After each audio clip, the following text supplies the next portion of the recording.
I wanted to do this live, right? Because I don't know if you guys heard it. Well, you guys should have heard it because it's all over social media. But basically, Pop Smoke died today, right? And it just had me thinking, right? Because he's from Canarsie, and I was born in Canarsie / Brownsville. So, like, if you're from Brooklyn, I was born in Brookdale Hospital. And if you know, like, that area is kind of like Canarsie / Brownsville. It's like the borderline. And then I also actually like lived in Canarsie. I lived like on 106 and Avenue J. So I know that area. And it was just nice seeing someone from Brooklyn winning. And I was like, dang, like he's going to bring back New York rap. I was so excited about that because I like Southern rap, but I'm not really a fan of it. So it was just nice to see someone from New York bringing back rap. Like, like New York style of rap. Like, that's where everything originated from. But anyways, I'm bringing up his passing because it's something that I've been trying to get women to kind of realize something, right? And what that is that I feel like a lot of women, we waste our time on men that don't really love us and care about us. Like, I do readings all the time, and a lot of the times when women contact me, it's because they know that the guy that they're involved with does not really have feelings for them like that, right? So they'll ask me, how does he feel about me? But deep down inside, they know that this guy does not have the strongest feelings for them. But it's like because they like the guy and because they're in love with the guy, they choose to ignore the obvious, right? But I want y'all to look at his passing in a deeper way, right? It's sad that he passed away and that he wasn't able to live out his full potential, but at least he was able to see like, wow, like I'm really doing it. Like, this is my dream. I'm living my dream.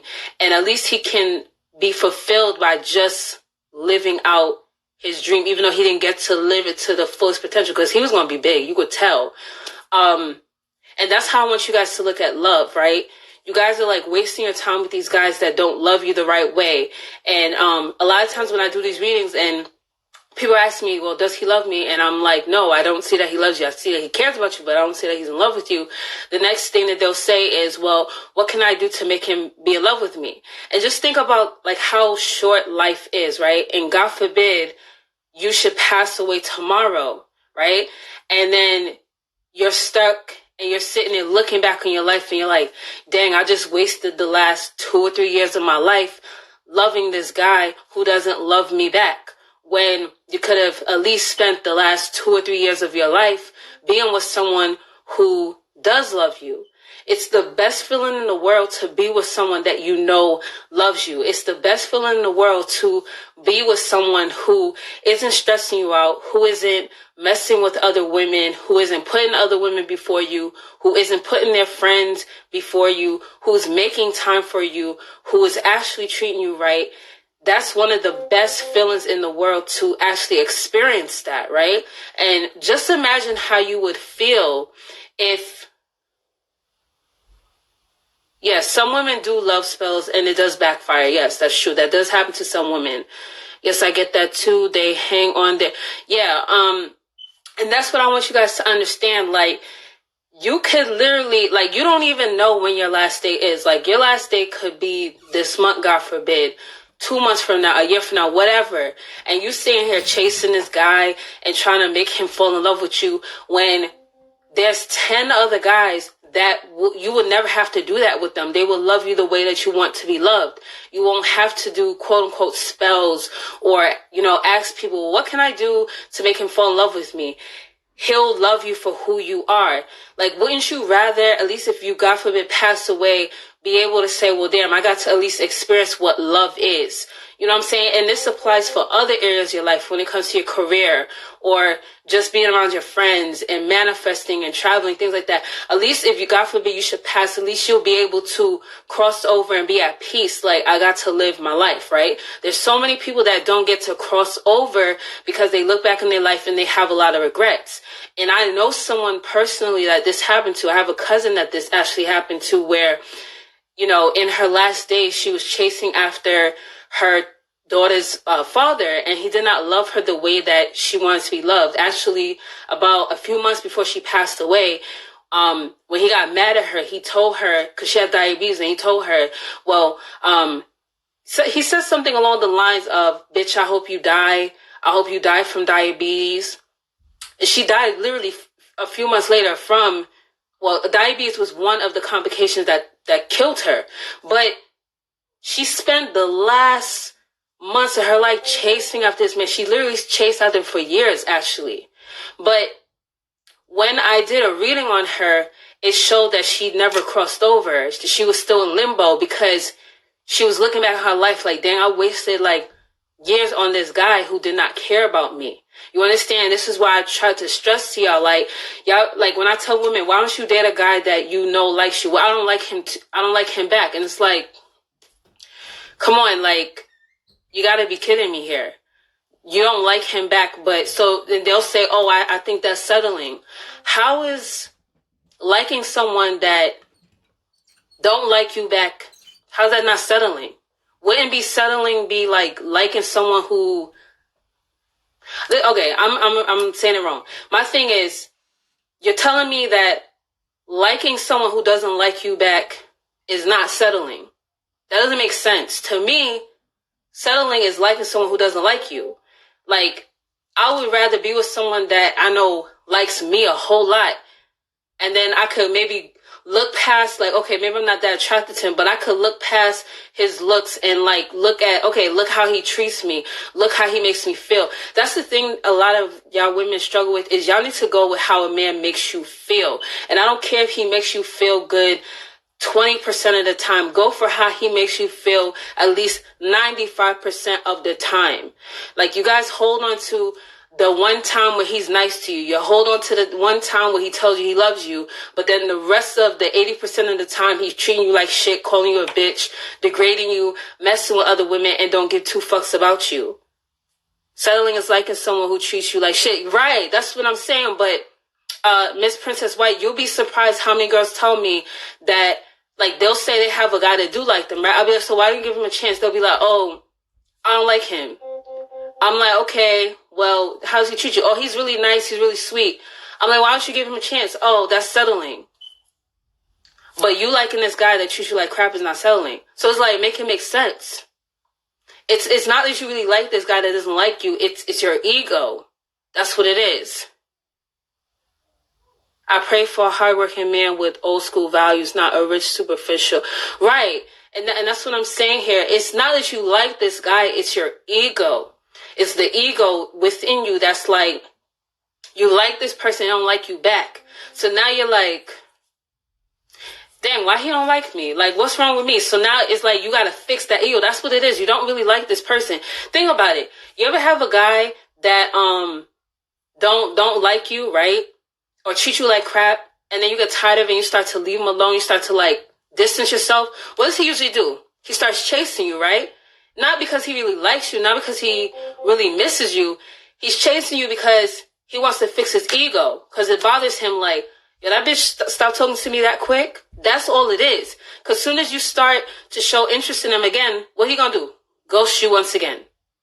So I agree. I have a hard time with that. I guess it's because my guard is up and I've been hurt. Yeah, this is the thing, right? You can't be afraid to be hurt, because that's life, right? You can't, like, you gotta look like this.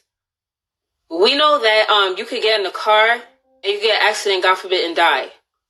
Will that stop you from getting in the car? No, you need to get in the car because you need to get to point A to point B, right?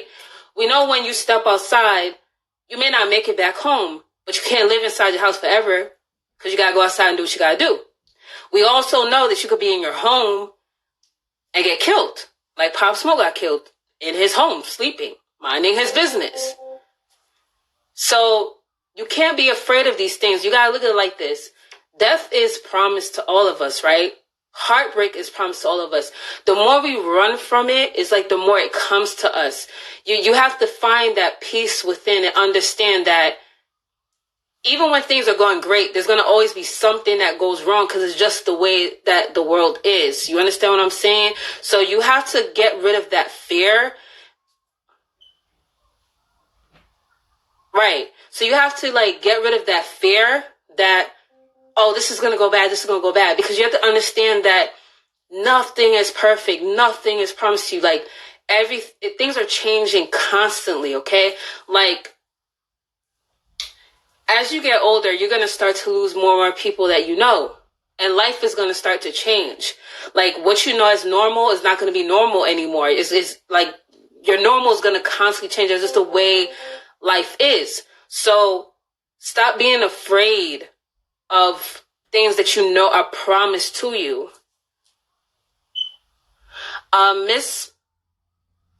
What's her name? Miss Princess White, if you want a reading, you have to book a private one.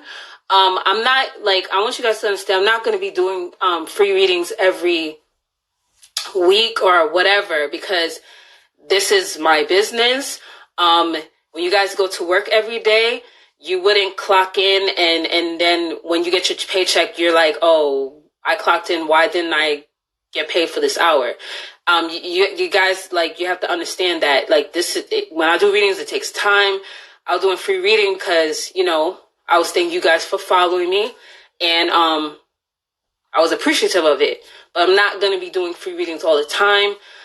If most readers are not going to do free readings either. So just let that be known. So yeah, if you desperately want a reading, you can go to the link in my bio and book a reading. Okay. But, right. You're so right about that. Readers do need readers too. Yes. Cause I have people that I go to. Okay. So all you have to do is go to the link in my bio. There's a couple of buttons, right?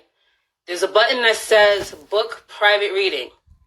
I'm not trying to be rude or nothing like that, but when some of you are like, oh, I can't find it, I'm like, it kind of confuses me because I'm like, well, how are the other people finding it? So it's like, sometimes you got to really like, I know we're like in a rush to do things, but sometimes you have to kind of like slow down, take your time and like, look, you know what I'm saying? Like, not trying to be rude, I'm just saying.